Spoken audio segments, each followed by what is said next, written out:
Bismillahirrahmanirrahim. Assalamualaikum warahmatullahi wabarakatuh. Perkenalkan, nama saya Afiatul Latifah, mahasiswi Prodi Pendidikan Bahasa Arab Universitas Negeri Jakarta. Di sini saya akan mempresentasikan tentang media pembelajaran berbasis materi cetak. Pengertian materi cetak atau bahan cetak. Media bahan cetak bisa juga disebut dengan teknologi cetak, printing teknologi atau media cetak. Menurut DRC Ohio State 2003, bahan cetak merupakan segala bentuk publikasi, dokumen, atau semua catatan yang berupa surat kabar, majalah, pamflet, buku, foto, gambar, transkripsi, kaset rekaman magnetik, dan berbagai bentuk bahan cetak yang lainnya. Media ini dapat ditemukan di mana dan kapan saja, dan dapat kita jangkau di toko-toko terdekat dengan biaya yang relatif lebih murah.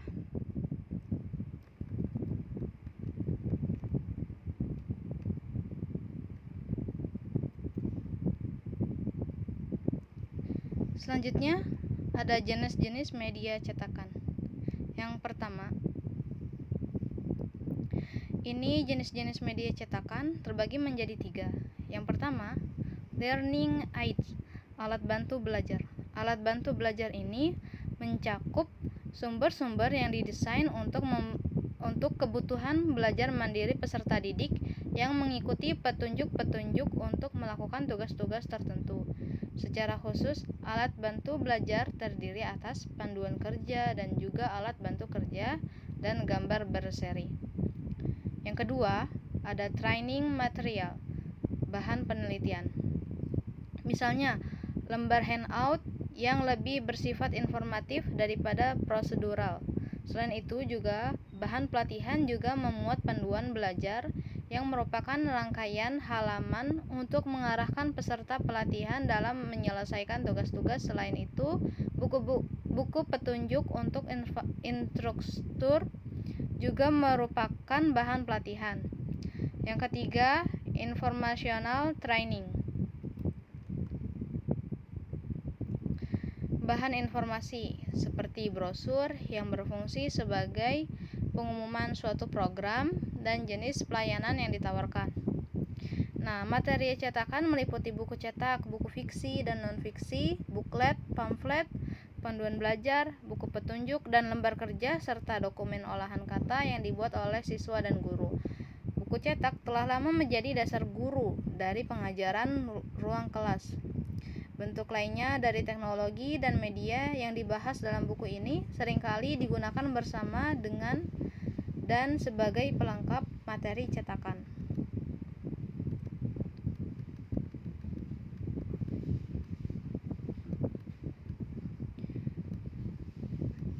Bahan cetak dibagi menjadi 2 komponen,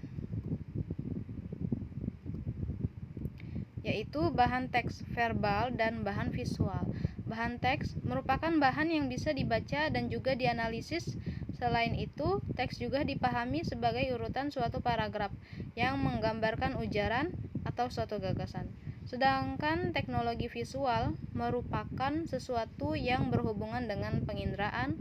Untuk penambahan lebih mendalam akan dibahas oleh kelompok dan makalah selanjutnya.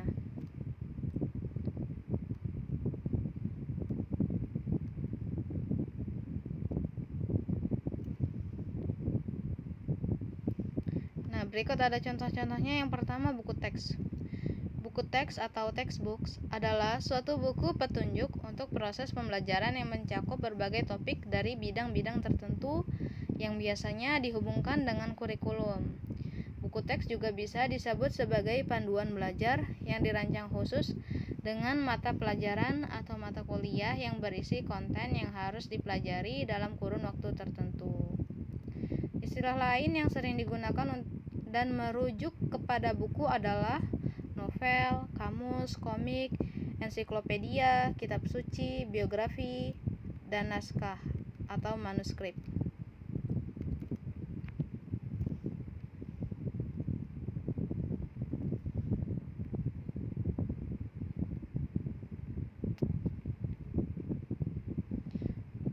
Selanjutnya ada modul pembelajaran.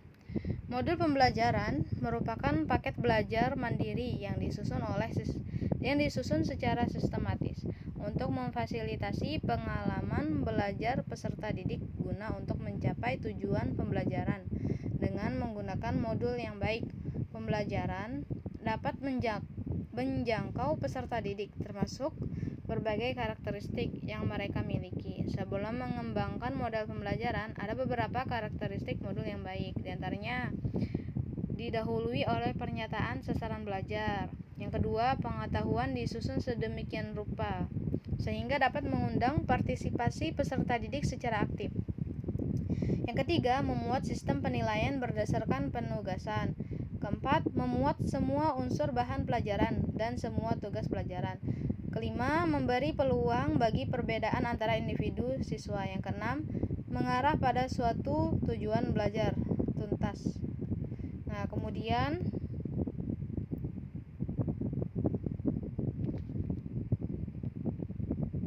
ada lembar kerja.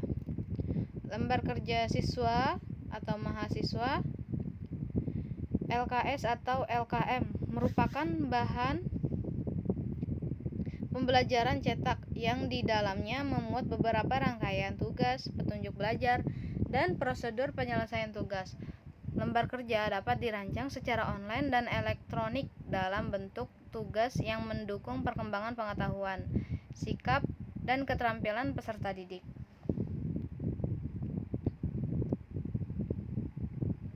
Selanjutnya ada handout. Handout merupakan ringkasan dalam pembelajaran cetak yang di dalamnya berisi pemetaan konsep, uraian singkat, ikhtisar, skema, prosedur kerja atau penerapan rumus-rumus dan lain-lain. Jadi, handout atau lembaran lepas adalah bahan ajar cetak yang diberikan kepada peserta didik yang di dalamnya berisi mengenai intisari pembahasan, pertanyaan dan masalah dan tugas yang akan diselesaikan oleh peserta didik.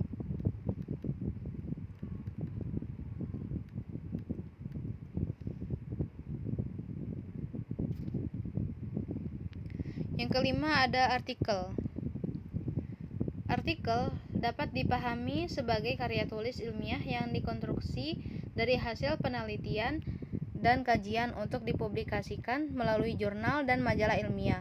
Artikel termasuk dalam media cetak walaupun dapat diakses secara online.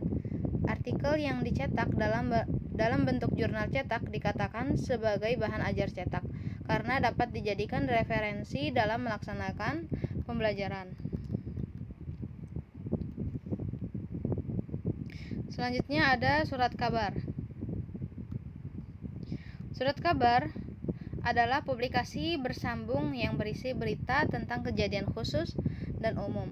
Topiknya bisa berupa event politik, kriminalitas, olahraga, tajuk rencana, cuaca, maupun berita-berita tertentu. Surat kabar juga biasanya berisi karikatur yang biasanya dijadikan bahan sindiran lewat gambar yang berkenaan dengan masalah-masalah tertentu, komik, TTS, dan lain-lain, menurut Wikipedia 2015.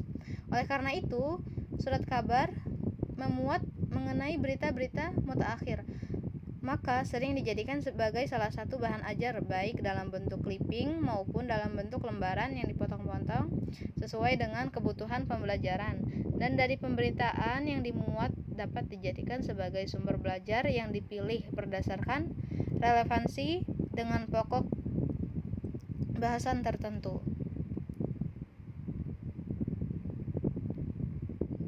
Selanjutnya ada poster. Poster adalah suatu desain grafis yang di dalamnya memuat komposisi gambar dan huruf di atas kertas ukuran besar. Poster dapat digunakan untuk belajar sebagai contoh atau model dalam menyampaikan pesan secara efektif jika dibentuk dengan perpaduan teks, gambar, dan warna untuk menarik minat peserta didik.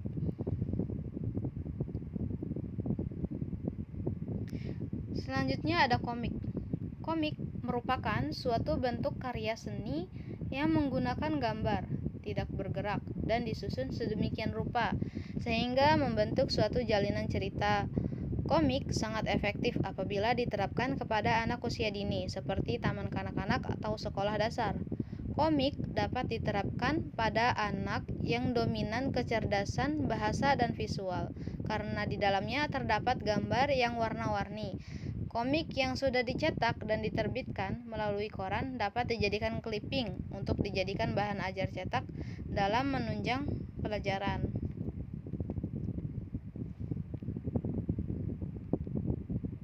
Selanjutnya ada kelebihan dan kekurangan media cetak. Yang pertama, murah, relatif tidak mahal. Yang kedua, dapat diakses oleh kalangan luas. Yang ketiga, tidak memerlukan peralatan. Yang keempat, bersifat fleksibel. Yang kelima, dapat digunakan untuk menyampaikan semua materi pembelajaran. Yang keenam, bisa dibaca di mana saja dan kapan saja, tidak terikat tempat dan waktu. Yang ketujuh, dapat menyajikan pesan dan informasi dalam jumlah yang banyak. Yang kedelapan, lebih menarik apabila dilengkapi dengan gambar dan warna. Yang kesembilan, perbaikan atau revisi mudah dilakukan. Terus ramah bagi pengguna juga, karena materi cetakan yang dirancang dengan tepat akan mudah digunakan, tidak membutuhkan keahlian khusus untuk menavigasi.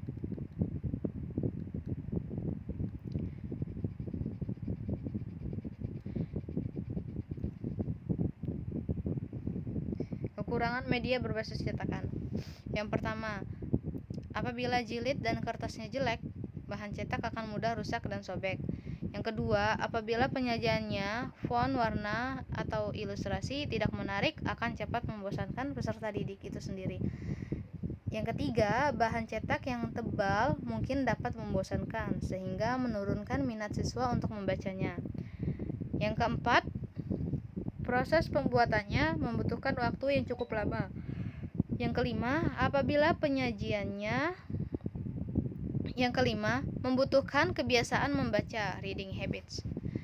Yang keenam, dari segi waktu, media cetak lambat dalam memberikan informasi. Adapun keterbatasannya, yaitu tingkat membaca. Keterbatasan terbesar dari materi cetakan adalah bahwa mereka ditulis untuk level membaca tertentu. Beberapa siswa adalah kurang memiliki keterampilan membaca itu sendiri.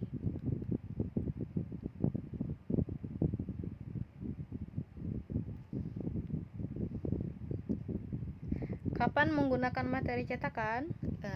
Gunakan ketika belajar siswa akan ditingkatkan dengan membaca informasi bercetak yang untuknya mereka akan dikenakan tanggung jawab. Contohnya, para siswa SMU membaca sebuah bab yang ditugaskan dari buku ajar pengajaran. Terus, melengkapi materi sajian guru. Contohnya, para siswa menggunakan buku perpustakaan, ensiklopedia, atau koran untuk menambahkan pengetahuan mereka tentang sebuah topik.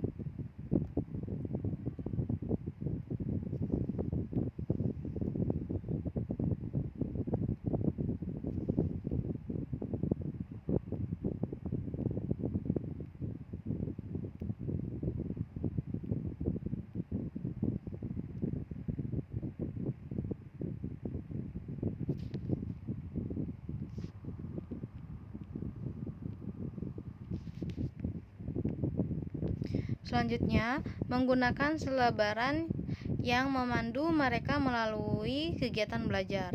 Contohnya, para siswa menggunakan panduan tahap demi tahap untuk menulis sebuah buku laporan. Selanjutnya, menetapkan sebuah metode SQ3R. Contohnya, para siswa menyurvei, mengajukan pertanyaan, membaca, memahami, dan menelaah informasi bercetak mengenai rancangan Undang-Undang Hak Asasi.